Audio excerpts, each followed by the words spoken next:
فضيلة الشيخ وفقكم الله، هذا سؤال تكرر وهذا واحد منه. يقول: يحتج كثير من الناس أو يقول كثير من الناس هذه الأيام إنكم قد رجعتم عن فتواكم بحرمة التصوير بكافة أشكاله، ويحتجون على ذلك بظهوركم في بعض القنوات الفضائية وتصوير محاضراتكم. يكذبون، أنا ما ظهرت في أي فضائية، ما ظهرت ولله الحمد في أي فضائية.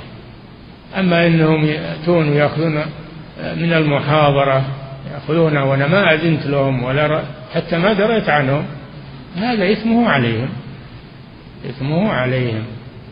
أما إني ظهرت في فضائية فهذا كذب، أنا ما ظهرت ولله الحمد في أي فضائية، رغم المحاولات معي ما أجبتهم بذلك، لأن يشوف اللي هم خدعوا أوقعوهم في أغلاط وأوقعوهم في بلاوي، سلطوا عليهم الناس.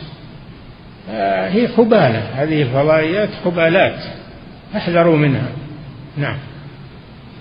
يقول: فضيلة الشيخ وفقكم الله، هل المصور الذي يصور المحاضرات والدروس العلمية يدخل في الحديث فيكون كسبه؟ نعم يدخل في هذا، لا حاجة إلى التصوير.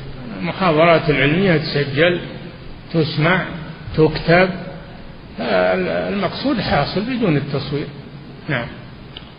يقول: فضيلة الشيخ وفقكم الله، هل الصور الفوتوغرافية التي تكون في الجوال وتصور بالجوال هل تدخل من ضمن الصور المحرمة؟ وهل يجوز بيع الجوالات التي تكون فيها كاميرا؟ وهل يجوز استخدامها في التصوير؟ الصور عامة في الجوالات وغيرها، الحديث ما خصص شيء. وآلة التصوير أيضا عامة، يحرم بيعها إذا كانت خاصة بالتصوير.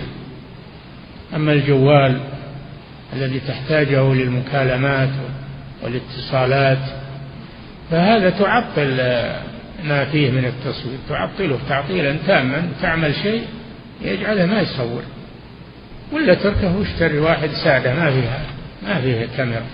نعم.